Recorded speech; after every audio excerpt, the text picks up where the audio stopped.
Yo, what is up? If you don't know me, my name is Ishan and welcome to the video. Today I want to talk about something that I think about constantly. Sometimes I forget these things, and hence one of the reasons why I'm recording this video. There's this person named Alan Watts, and he used to talk about spirituality, law of manifestation, all those things. Pretty much like, I guess, back in the day, Joe Dispenza kind of person. And I watched a couple of his recent videos, or I watched a couple of people posting some of his like words and things like from when he was making or spreading this kind of knowledge.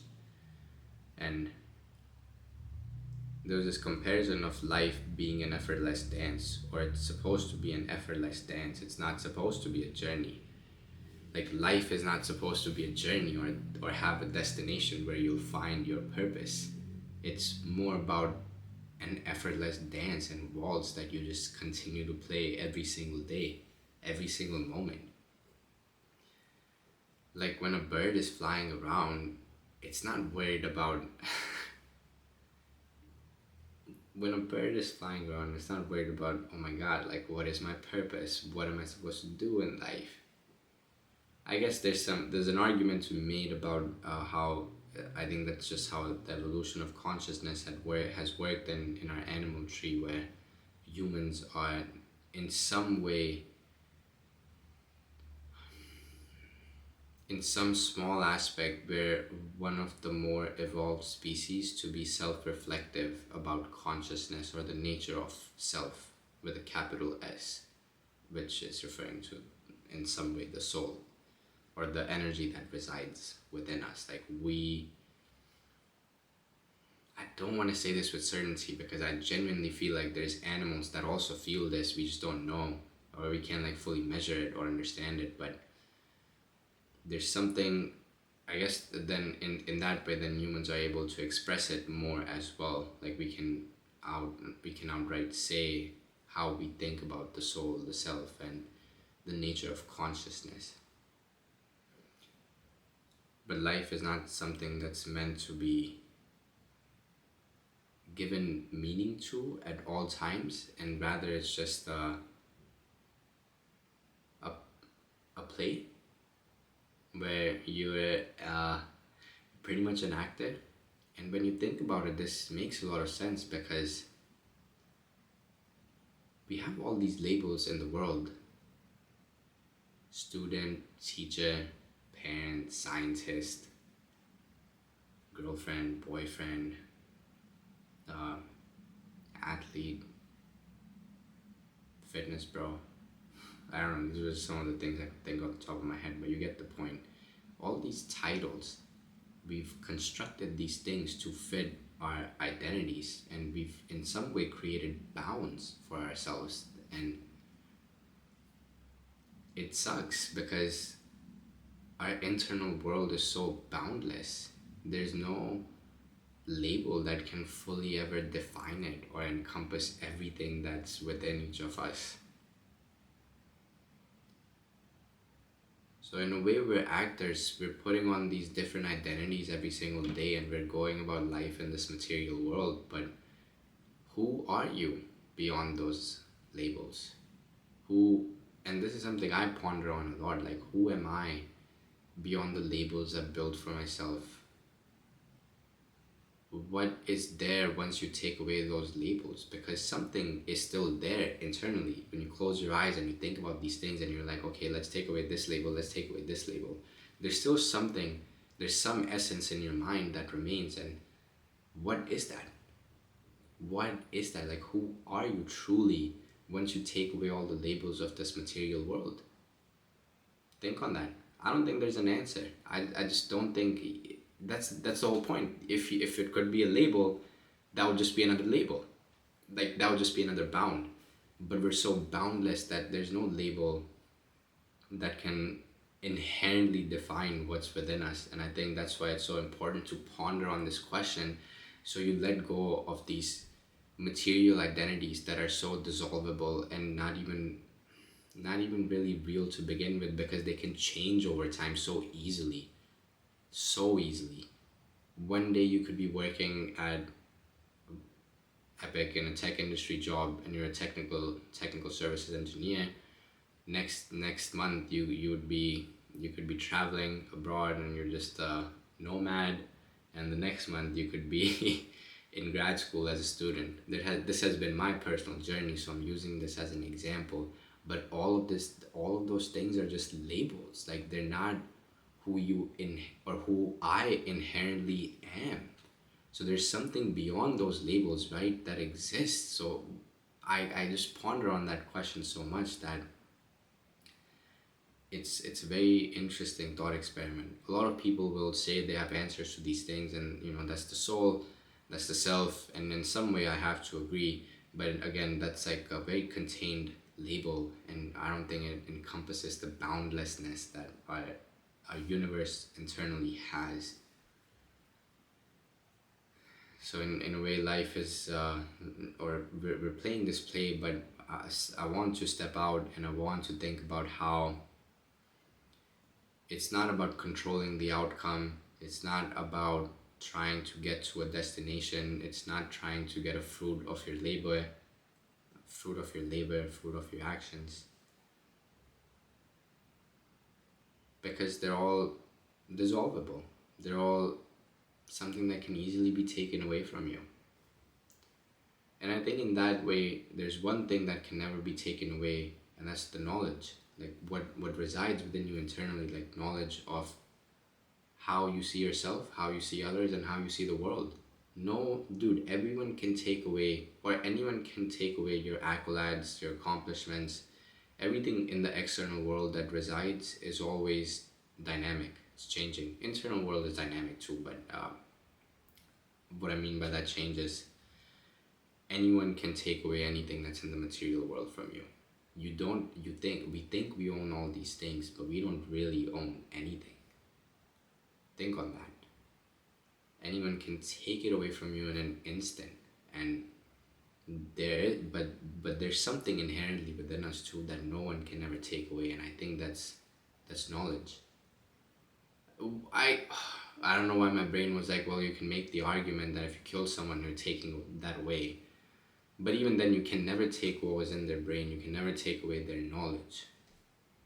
And I think that's really the core essence of what life is all about. It's to go through experiences. It's to go through things so you can continue to learn more about yourself, the soul, and the universe within each of us. I think I genuinely think like that's really the main purpose that I keep trying to get to or find, but I know I've covered this in videos before, and I feel this way even now as well. The purpose is you. The purpose never leaves you, because the purpose is you and self-realization. As long as you keep learning about yourself in every situation, whether that be good or bad, positive or negative, how can that ever be a loss? How can that ever be a bad thing if you're continuing to learn more about yourself? Perhaps it's just a coping mechanism that humans have come up with over the centuries to really keep our minds sane. But I think there is some deeper truth to it, because when you think about that question of who am I beyond those labels, even when you take the labels away, there's something there that you can't identify, you can't put your finger on, but there's something there, and I think that's what I want to keep learning more about, like that essence, and how powerful can that essence be. Because I believe that each of us has the power to create. We choose to create our own lives in some ways. Of course, a lot of factors like where you're born, what time period you're born in, which family you're born in, like all these factors play a role. But following that, you do get to a point where you have the choice of choosing to live a different life than what you wanted to, what you were born into, or what you've learned over the years. I'm thinking about these things because next week I have one of my PhD exams coming up, and a a lot of people are always like, you have to do good, like you have to do all these things, blah blah blah, like you have to make sure you pass. It doesn't look good if you don't pass, whatever, whatever. I just feel like the goal isn't to pass in the exam. The goal is to learn. The goal is to learn the knowledge that you need to showcase, because it helps you learn more about yourself. And that's how I'm seeing it right now, because if you're so focused on the outcome, your mind is focused on something in the future that hasn't even happened. Like it hasn't even taken place yet. How can you be stressed about something that isn't even occurring? You're basically inducing the emotions of stress in your body just by thoughts alone. So if you can do that, why can't you also induce positive emotions by just thought alone? Why can't you think about all those things that you're grateful for? All those hours that you spent into studying to get to the point where you will be able to showcase your knowledge. Like, I think that's one of the things that this is a longer conversation actually, so I will tangent this for a separate video. But this idea of perpetual stress and being in survival mode is something that's really prevalent in our current society, thanks to a lot of factors, including social media being a big one. And this way, like I said, tangent for a different video. So back to where I am. But I know all these things, and for the most part, like I am able to apply it, because whenever someone asks me about the exam, I'm like, yeah, I'm not really worried. And I'm not worried. I'm like a little scared and nervous. But it's because it's important to me, and I want to. It's not that I want to pass, it's that I want to do good, and I want to impress my committee. Like, it's not about the purpose of just passing to pass so I can keep hitting a milestone. No, it's so I get to speak to scientists who are like way ahead of me in their journeys, and showcase to them that, like, yo, I'm a capable motherfucker, and I put in the fucking work. Now I'm just showing it to you. Or that's how I see it. And yet there's some like stress, like I do get a little bit sometimes where I'm like, it's gonna be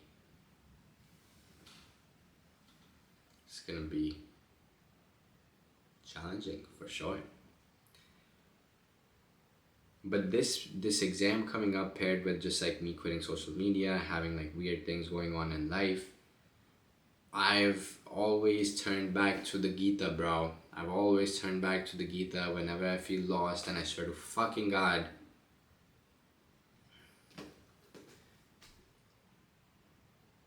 every time I read this bad boy, I'm just in awe. I'm always in awe. Like, there's always something new that I'm just reminded of, and I'm like, yeah, that's how I want to live my life. Like, yeah, that is my true essence, because when I read that, there's something within me that goes like, yeah, dude, that's who you are. That's who you truly are. I'm getting emotional just even talking about this. But I'll read you like a couple of things from last night that I read, and it just clicked. It just clicked, dude. I made so many videos on some of the Gita readings. I'll do more this week, honestly, because I think it will be a good grounding practice for me before I start heading into my exam. But I've been meditating frequently too, which is helpful to just ground yourself. At this stage in in your journey, or in my journey, the only thing to do is trust myself and trust my committee members / scientists who are going to be testing me with questions and stuff. That nobody's there to trick me. Like, it's all about just having a good time and talking about science like that. It's supposed to be fun. It's not supposed to be like oh my god, like it's blah blah blah. Like, grad students be crazy. Chapter 4, Wisdom in Action.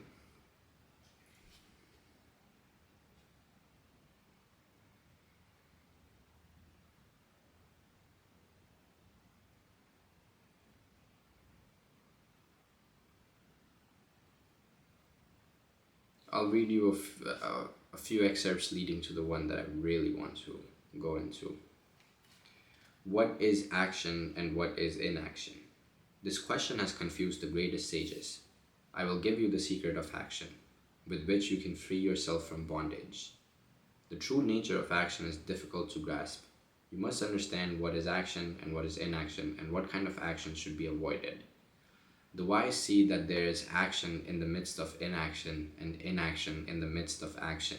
Their consciousness is unified, and every act is done with complete awareness. The awakened sages call a person wise when all his undertakings are free from anxiety about results.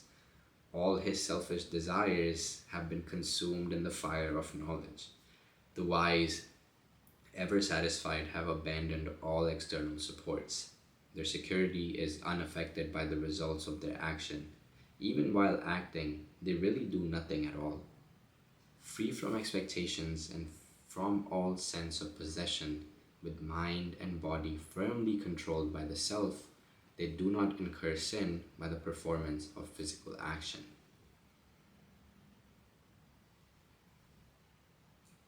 Real quick, I want to call out their security is unaffected by the results of their action. Even while acting, they really do nothing at all. I think that's the part that really reminds me of life being an effortless dance. Like, you take action, but you let go of what that action's gonna bring you. So you're just immersed in that action completely for the sake of doing it instead of waiting for a reward at the end. And in that way, your security, your sense of self is unaffected by the results because you didn't do it for the results. And even though you were acting, you really did nothing at all. I don't know, man. This is quite interesting shit. Like, this is interesting stuff. But I think this also connects to the law of manifestation.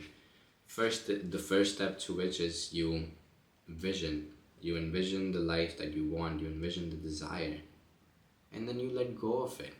Like, that's the hard part, but you let go of it and then you take inspired action for the sake of learning about yourself. Not that's why a lot of people are like, oh, the law of manifestation does not work, etc., etc. It's because you're so focused on the outcome showing up in a particular way that of course it's not gonna happen the way that you expect it to. That's what life is about. It's gonna give you twists and turns, and it's gonna give you what you want just in ways that you never imagined it. Which is why you have to let go of the expectation of the result. Back to the Gita. They live in freedom who have gone beyond the dualities of life, competing with no one. They're alike in success and failure, and content with whatever comes to them. They're free. Without selfish attachments, their minds are fixed in knowledge. They perform all work in the spirit of service, and their karma is dissolved. The process of offering is Brahman. That which is offered is Brahman. Brahman offers the sacrifice in the fire of Brahman. Brahman is attained by those who see Brahman in every action. I'm not going to go into too much detail on those parts because that's really... you would have to know a lot of background about like Hindu mythology and stuff a little bit more, which I can head into in a different video if you want, so please comment and let me know if you want to see that. But really the crux of it is that you're free, like you want to be, your mind should be fixed on knowledge, on attaining, learning, a lesson. And as long as you do that, as long as you continue to learn about yourself, about others, no matter what action you take, it's gonna turn out just fine for you. That is how I live my life. Like, that is how I want to continue to live my life. It's just that sometimes these external things really fucking pull me away from it, you know? All these external things that just like take my attention away from this inherent learning that I'm like literally born with, or I feel like I'm born with it. With that said, we're almost 20 minutes into the video, so if you made it this far, I just want to say I appreciate you so much and thank you for tuning in. If you got something out of the video, let me know what it made you think of in the comments below. I am curious, I would love to know. And for future me watching, bro, I hope you keep coming back to your own videos, to the Gita whenever you feel lost in life, because trust, you're not lost. You're exactly where you're meant to be. Bro, trust. You're exactly where you're meant to be. So just immerse yourself in the present moment and experience life for what it is and what you have right now, because it is gonna change. It's always gonna change. Change is the only constant in life, and that's why you have to soak in each moment, whether good or bad, and derive a learning from it so you can keep bettering yourself, learning more about yourself and the nature of what resides within you. I'll wrap it up there. Thanks for watching. Love you. Take care. And I'll see you in the next one.